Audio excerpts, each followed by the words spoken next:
El 15 de mayo de 1951, el general Omar Bradley se sentó en la silla de testigos en el edificio del Senado en Washington, observando a los senadores prepararse para hacerle preguntas que podrían destruir la reputación del general más condecorado de Estados Unidos. El general era Douglas MacArthur, de 71 años, receptor de la Medalla de Honor, héroe de 2 guerras mundiales. MacArthur quería expandir la guerra de Corea a China continental. Quería bombardear ciudades chinas, bloquear puertos chinos y posiblemente usar armas atómicas. El presidente Harry Truman lo había despedido 34 días antes, por insubordinación. El público estadounidense estaba furioso. Millones creían que MacArthur tenía razón, y Truman estaba equivocado. MacArthur había testificado ante el Congreso del 3 al 5 de mayo, completando 3 días de testimonio. Había argumentado su caso durante toda la duración. Sus palabras fueron brillantes, su lógica persuasiva, su pasión innegable. Dijo que el Estado Mayor Conjunto estaba de acuerdo con él. Dijo que la victoria en Corea requería atacar a China. Dijo que cualquier cosa menos era apaciguamiento. Había recibido ovaciones de pie. Ahora era el turno de Bradley. Bradley era presidente del Estado Mayor Conjunto, el oficial militar de más alto rango en Estados Unidos. Tenía 43 años de servicio. Había comandado más soldados en combate que cualquier general estadounidense excepto Eisenhower. Era conocido por ser tranquilo, cuidadoso y metódico. Los soldados lo llamaban el general de los soldados porque se preocupaba por las tropas ordinarias. Los oficiales lo respetaban porque nunca buscó gloria. Pero Bradley tenía un problema fatal que lo ponía en conflicto directo con el general más popular de Estados Unidos. Él creía que el plan de MacArthur iniciaría la Tercera Guerra Mundial. Bradley sabía que la Unión Soviética tenía armas atómicas. Sabía que las fuerzas estadounidenses estaban sobrecargadas en todo el mundo. Sabía que Europa, no Asia, era donde se ganaría o perdería la Guerra Fría.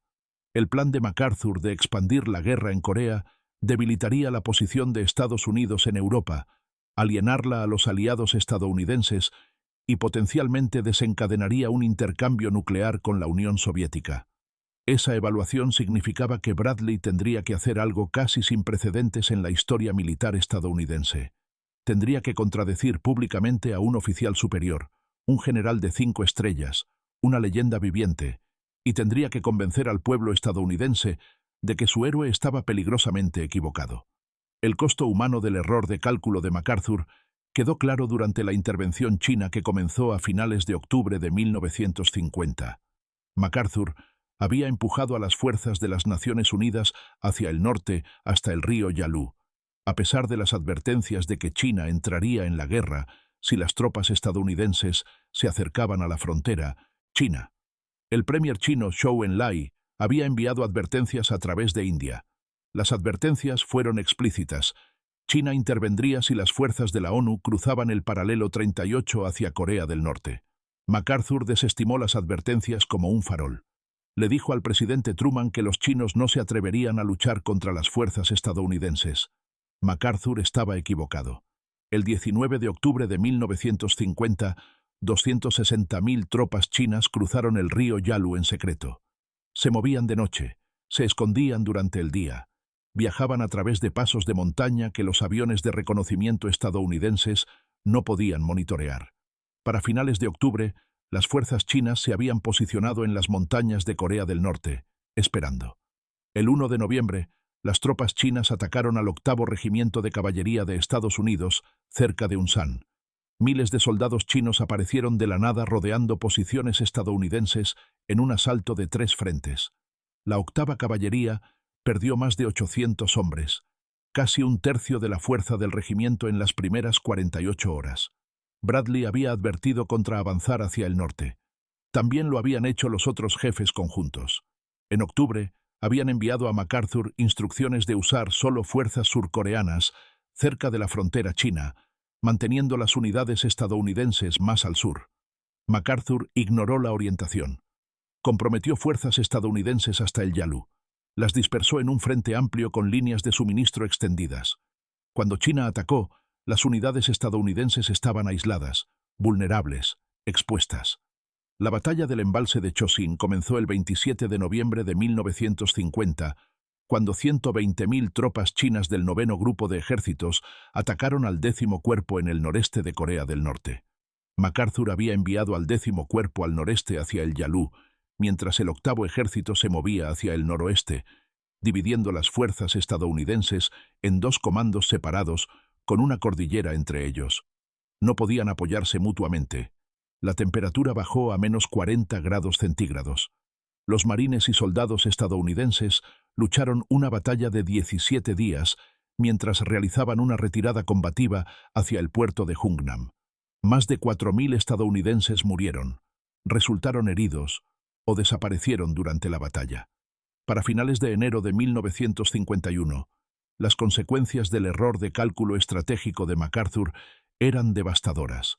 Las muertes en batalla estadounidenses antes de la intervención china de junio a octubre de 1950 habían alcanzado más de 8.500. Los ataques chinos de noviembre a enero agregaron miles de bajas más. La mayoría murió después de que MacArthur empujara las fuerzas hacia el norte contra el Consejo Militar. La mayoría murió en retiradas de posiciones que nunca deberían haber sido ocupadas. La mayoría murió luchando contra un enemigo que MacArthur dijo que no intervendría. Los informes de 1900 bajas llegaban diariamente a la oficina de Bradley. Nombres, rangos, unidades, circunstancias de muerte. Cada informe representaba una familia que recibiría un telegrama. Bradley leía cada informe de bajas disponible para él. Entendía el costo del error de cálculo de MacArthur y sabía que el nuevo plan de MacArthur multiplicaría ese costo muchas veces. La doctrina oficial decía que MacArthur tenía razón.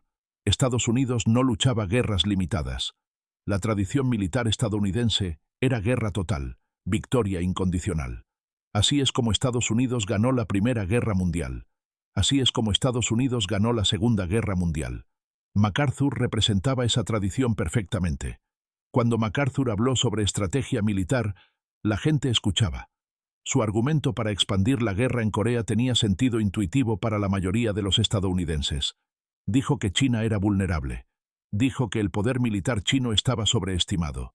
Dijo que bombardear bases chinas en Manchuria cortaría los suministros a las fuerzas comunistas en Corea. Dijo que un bloqueo naval estrangularía la economía china. Dijo que usar fuerzas nacionalistas chinas de Chiang Kai-shek desde Taiwán abriría un segundo frente. El plan sonaba lógico, sonaba como victoria, pero Bradley sabía que era estratégicamente demente. El problema no era la táctica de MacArthur. El problema era la comprensión de MacArthur sobre la estrategia global. MacArthur había pasado los 5 años anteriores en Japón como comandante supremo de las potencias aliadas. Se había enfocado en Asia con exclusión de todo lo demás. Bradley sabía que MacArthur estaba equivocado en cada punto.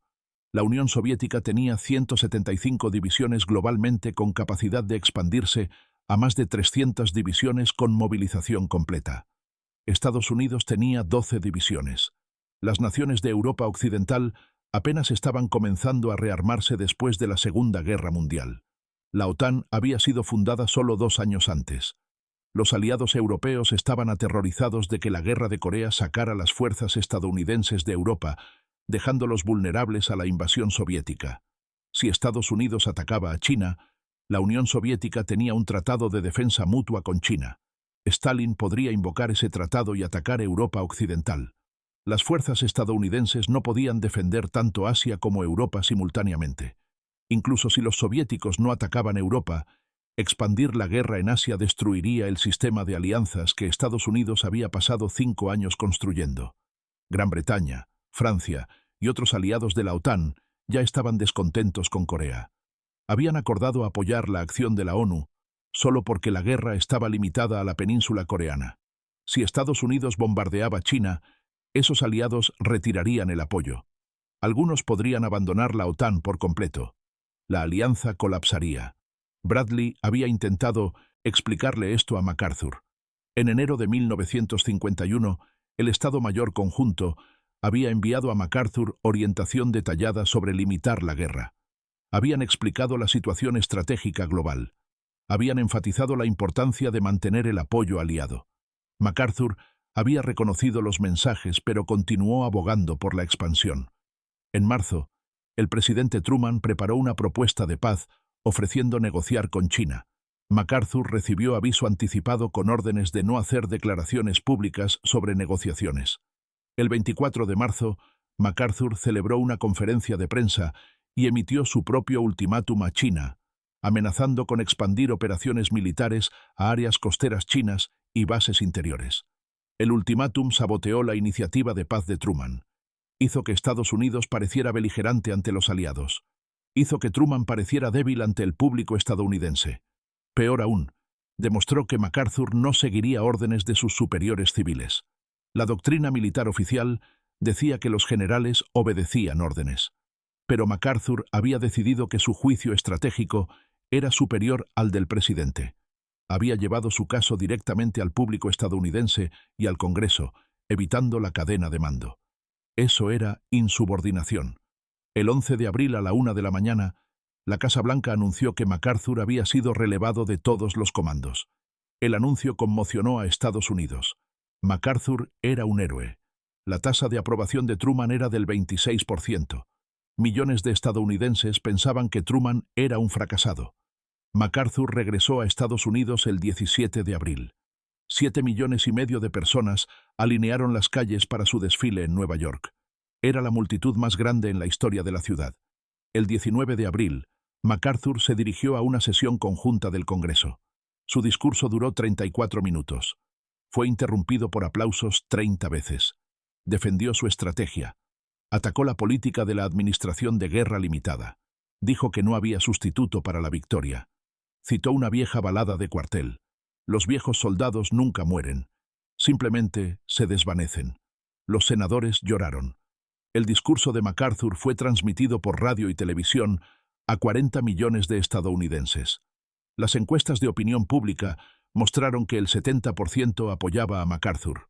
Solo el 30% apoyaba a Truman. Los republicanos del Congreso exigieron audiencias para investigar por qué Truman había despedido al general más grande de Estados Unidos. El Comité de Servicios Armados del Senado y el Comité de Relaciones Exteriores programaron audiencias conjuntas para comenzar el 3 de mayo. Bradley sería el testigo clave. Si contradecía a MacArthur, corría el riesgo de ser llamado mentiroso, cobarde o herramienta política. Si apoyaba a MacArthur, estaría traicionando su propio juicio y la seguridad de la nación. Bradley trabajó solo preparando su testimonio. Pasó horas en su oficina del Pentágono revisando informes de inteligencia que no podían hacerse públicos. Informes sobre la fuerza militar soviética en Europa. Informes sobre las capacidades militares chinas. Informes sobre las vulnerabilidades estadounidenses. Los informes pintaban un panorama sombrío. La Unión Soviética tenía 35 divisiones posicionadas en el lejano oriente, cerca de la frontera coreana. Las fuerzas soviéticas en Europa y globalmente totalizaban 175 divisiones, expandibles a más de 300 con movilización. El jefe de Estado Mayor de la Fuerza Aérea Vandenberg le dijo a Bradley que Corea estaba usando el 80 al 85% de la capacidad aérea táctica de Estados Unidos. La fuerza de bombardeo estratégico estaba comprometida a defender Europa. No quedaba casi nada para una guerra más amplia en Asia. El jefe del Estado Mayor del Ejército, Collins, informó que las fuerzas terrestres estadounidenses en todo el mundo totalizaban 12 divisiones. 8 estaban comprometidas con Corea o Japón. 4 estaban en Europa o Estados Unidos. No había reservas. Si los soviéticos atacaban Europa, Estados Unidos no podía defenderla. Cada jefe de servicio llegó a la misma conclusión. Estados Unidos no podía luchar una guerra más grande en Asia sin abandonar compromisos en otros lugares. Y si Estados Unidos abandonaba esos compromisos, los soviéticos explotarían la oportunidad. Bradley también revisó inteligencia política sobre los aliados de Estados Unidos. El gobierno de Gran Bretaña había dejado claro que no apoyaría acción militar contra China. Francia estaba luchando contra insurgentes comunistas en Indochina y necesitaba apoyo estadounidense. Otros aliados de la OTAN estaban aterrorizados de ser arrastrados a la Tercera Guerra Mundial. La estrategia de MacArthur ignoraba todo esto. Se enfocaba solo en Corea, solo en Asia, solo en derrotar a China. Descartaba las consideraciones globales como interferencia política con las operaciones militares. Realmente creía que su plan funcionaría. Pero Bradley sabía que la creencia no era estrategia. La esperanza no era un plan. Y la confianza de MacArthur ya había hecho matar a miles de estadounidenses. La mañana del 15 de mayo de 1951, Bradley entró en la sala de audiencias del Senado. Vestía su uniforme sin decoración excepto insignias de rango. Se veía cansado. Apenas había dormido en semanas. El presidente, el senador Richard Russell de Georgia, llamó a la audiencia al orden. Le pidió a Bradley que presentara la posición del Estado Mayor Conjunto sobre las propuestas de MacArthur. Bradley abrió la carpeta que contenía su testimonio preparado. Sus manos no temblaban. Su voz era firme. Comenzó reconociendo el servicio y habilidad de MacArthur. Dijo que nadie cuestionaba el coraje o patriotismo de MacArthur. Pero luego Bradley dijo algo que ningún general había dicho públicamente sobre MacArthur en 30 años. Dijo que la estrategia de MacArthur estaba equivocada. Bradley explicó la situación, global metódicamente. Describió la fuerza militar soviética en Europa y Asia en detalle. Explicó los recursos limitados de Estados Unidos con precisión. Detalló la importancia de mantener el apoyo aliado con ejemplos específicos. Enfatizó que Europa, no Asia, era el teatro crítico. La Guerra Fría se ganaría o perdería según si Europa occidental permanecía libre. Si Estados Unidos vertía recursos en una guerra asiática expandida, Europa sería vulnerable a la invasión soviética. Luego Bradley abordó las propuestas específicas de MacArthur una por una. Bombardear bases chinas en Manchuria requeriría aviones estadounidenses que actualmente protegían Europa. Provocaría represalias chinas contra bases estadounidenses en Japón y Corea del Sur. La Fuerza Aérea China no había atacado posiciones, puertos o bases de la ONU en Japón.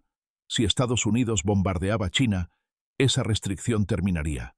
Los bombarderos chinos podrían atacar Tokio, Osaka y Yokohama. Las defensas aéreas estadounidenses en Japón eran mínimas. Las bajas civiles podrían ser enormes. Un bloqueo naval de China requeriría barcos que estaban defendiendo rutas marítimas del Atlántico y aguas del Mediterráneo. Tomaría meses implementarlo efectivamente. Sería ineficaz porque la economía de China no dependía del comercio marítimo con Occidente. La Unión Soviética suministraba la mayoría del equipo militar de China por ferrocarril a través de Manchuria. Un bloqueo naval no podría detener eso. Usar fuerzas nacionalistas chinas de Taiwán sería militarmente ineficaz y estratégicamente contraproducente. Bradley testificó en detalle sobre las fuerzas de Chiang Kai-shek. Su liderazgo era pobre. Su equipo era pobre.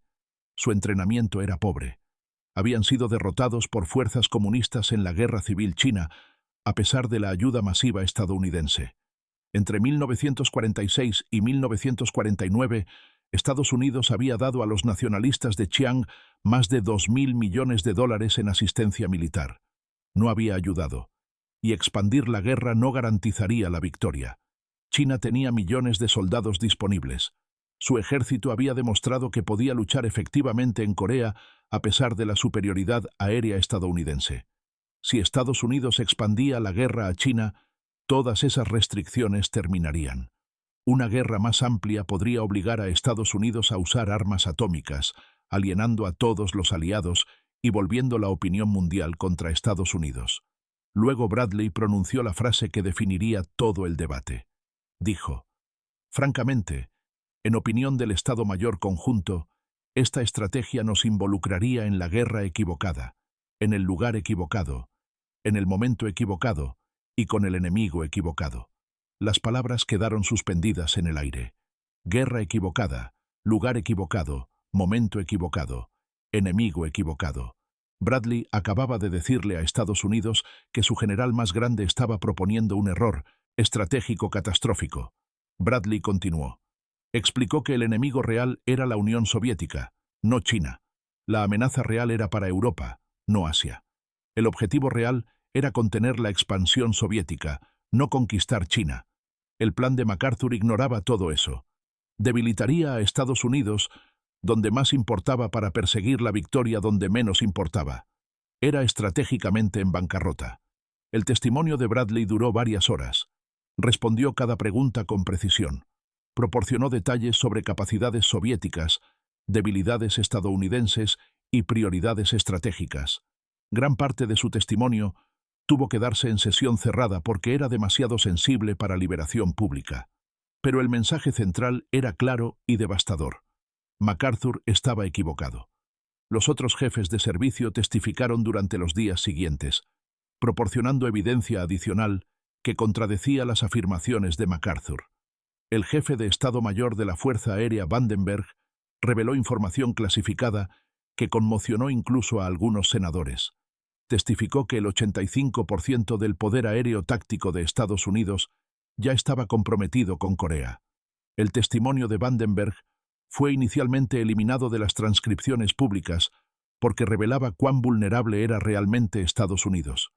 El jefe del Estado Mayor del Ejército Collins testificó que las afirmaciones de MacArthur sobre la debilidad china eran incorrectas y peligrosamente engañosas. Los chinos no habían usado su poder militar completo en Corea. Si Estados Unidos atacaba a China, los chinos escalarían en todas estas áreas. El jefe de operaciones navales Sherman testificó que un bloqueo naval de China era logísticamente imposible con las fuerzas disponibles y estratégicamente sin sentido, incluso si se implementara. El secretario de Defensa Marshall dio el golpe final a la credibilidad de MacArthur. Marshall había sido jefe de Estado Mayor del Ejército durante la Segunda Guerra Mundial.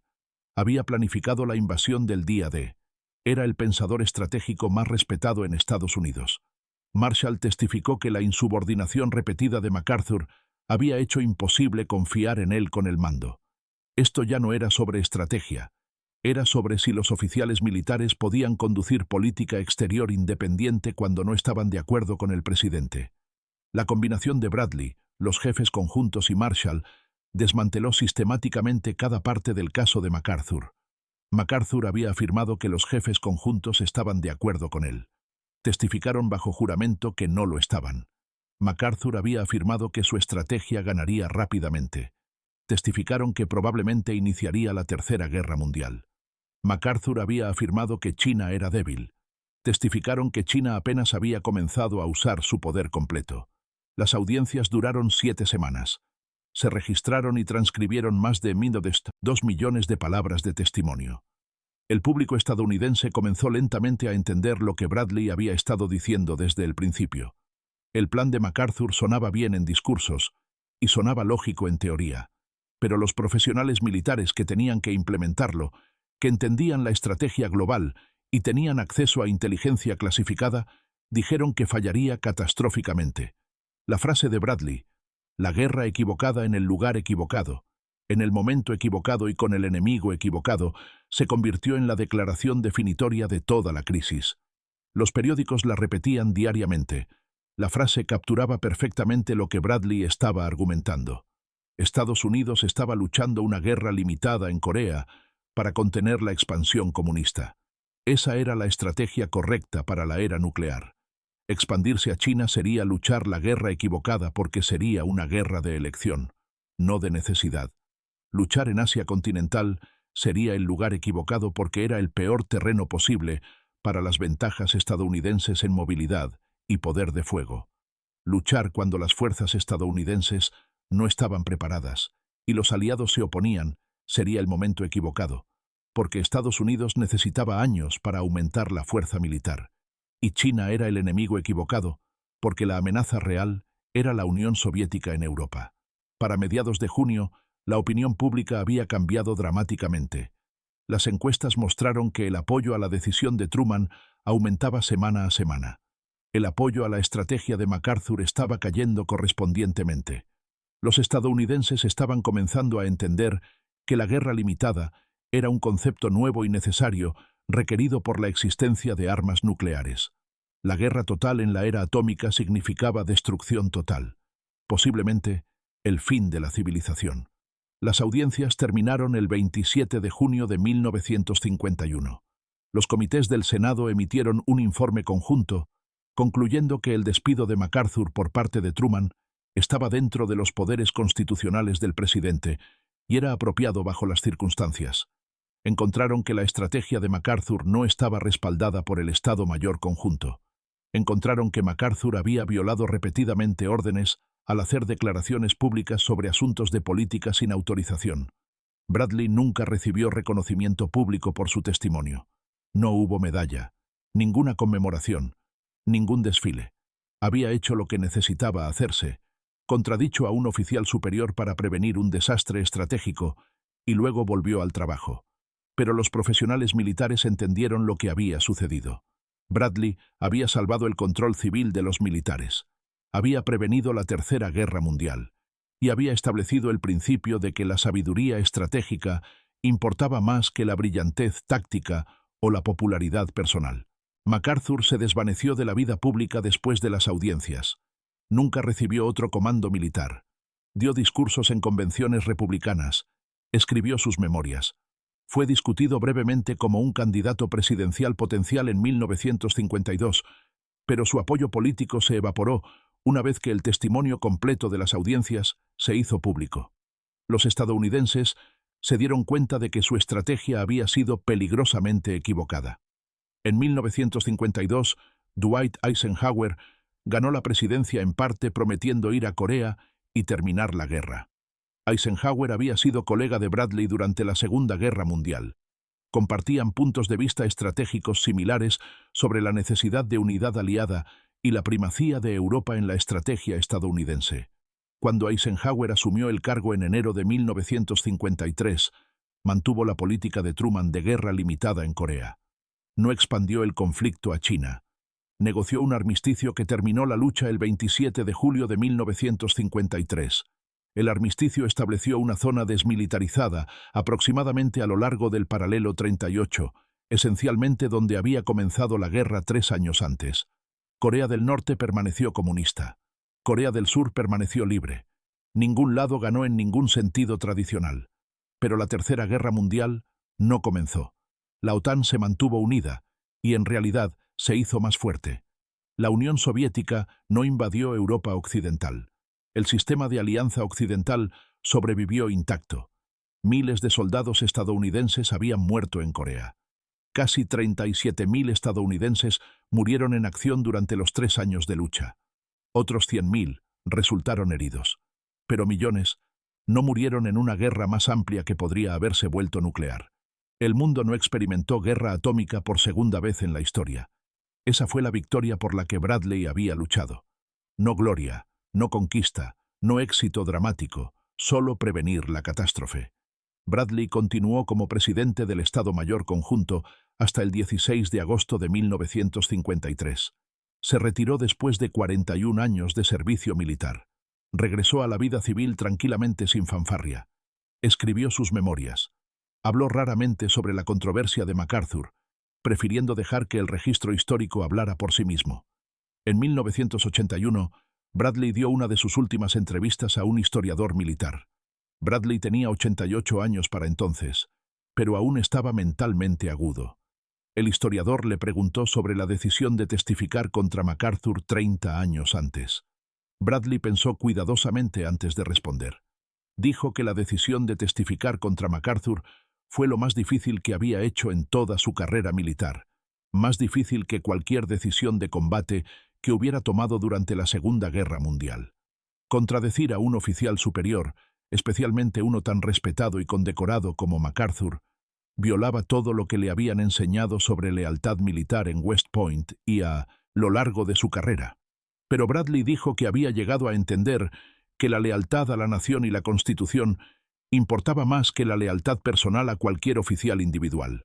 La estrategia de MacArthur habría destruido el sistema de alianza occidental que Estados Unidos había pasado 6 años construyendo después de la Segunda Guerra Mundial. Muy posiblemente habría desencadenado una guerra nuclear con la Unión Soviética. Las apuestas eran demasiado altas para permanecer en silencio por lealtad personal. Bradley dijo que nunca lamentó su testimonio, aunque le había costado personalmente. Había recibido correo de odio durante años después de partidarios de MacArthur que lo veían como un traidor. Los ataques dolieron, pero sabía que había hecho lo correcto. Dijo que el principio del control civil de los militares era fundamental para la democracia estadounidense y tenía que preservarse independientemente del costo personal. Omar Nelson Bradley murió el 8 de abril de 1981 a los 88 años. Fue enterrado en el Cementerio Nacional de Arlington con honores militares completos. Sus obituarios se enfocaron en su servicio en la Segunda Guerra Mundial, la invasión de Normandía y la liberación de Europa. El testimonio de MacArthur fue mencionado brevemente como una nota al pie. La mayoría de los estadounidenses lo habían olvidado para 1981. Pero los historiadores militares entendieron que el testimonio de Bradley en 1951 cambió la cultura estratégica estadounidense. Antes de Bradley, la mayoría de los estadounidenses creían que la victoria militar requería guerra total. Después de Bradley, los estadounidenses entendieron que la guerra limitada a veces era necesaria. Antes de Bradley, los generales populares podían desafiar la autoridad civil apelando a la opinión pública. Después de Bradley, eso se consideraba insubordinación. El Pentágono todavía tiene el testimonio de Bradley en sus archivos. Los oficiales militares lo estudian en la escuela de guerra. El pasaje clave: guerra equivocada, lugar equivocado, momento equivocado, enemigo equivocado. Se cita en libros de texto sobre relaciones civiles militares y estudios estratégicos. La frase ha sobrevivido a su contexto original y se ha convertido en una abreviatura para error estratégico. Bradley era lo opuesto a MacArthur en todos los sentidos. MacArthur buscaba gloria. Bradley la evitaba. MacArthur hacía discursos dramáticos.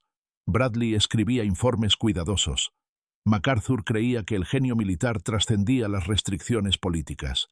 Bradley creía que los profesionales militares servían a la autoridad civil. Cuando esas dos filosofías chocaron en 1951, la de Bradley prevaleció, no porque fuera más popular, o más elocuente o más condecorado, sino porque tenía razón. Así es como funciona realmente la sabiduría estratégica en las democracias. No a través de discursos brillantes o promesas audaces, sino a través de análisis cuidadoso, por profesionales dispuestos a decirles a los civiles lo que necesitan escuchar, incluso cuando contradice lo que quieren escuchar. Bradley vio que el plan de MacArthur fallaría. Explicó por qué. Aceptó el costo personal de oponerse a un héroe y previno el desastre.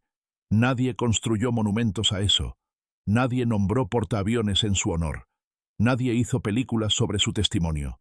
Pero Estados Unidos sobrevivió a la Guerra de Corea sin que comenzara la Tercera Guerra Mundial. La OTAN se mantuvo unida. La Unión Soviética no conquistó Europa, y el control civil de los militares permaneció intacto. El testimonio de Bradley fue un momento pequeño en una sala de audiencias cerrada. Un discurso de 4 horas que la mayoría de los estadounidenses nunca leyó. Una explicación cuidadosa de realidades estratégicas que contradecía la emoción popular. Pero ese momento previno uno de los mayores errores estratégicos en la historia estadounidense y estableció principios que todavía gobiernan las relaciones civiles militares estadounidenses 70 años después. Los oficiales militares sirven a la autoridad civil. El juicio estratégico considera consecuencias globales, no solo victorias tácticas. La opinión popular no determina la estrategia militar, y a veces lo más difícil que un soldado puede hacer es decirle a su nación que su héroe está equivocado. Bradley hizo eso, y Estados Unidos todavía está aquí porque lo hizo.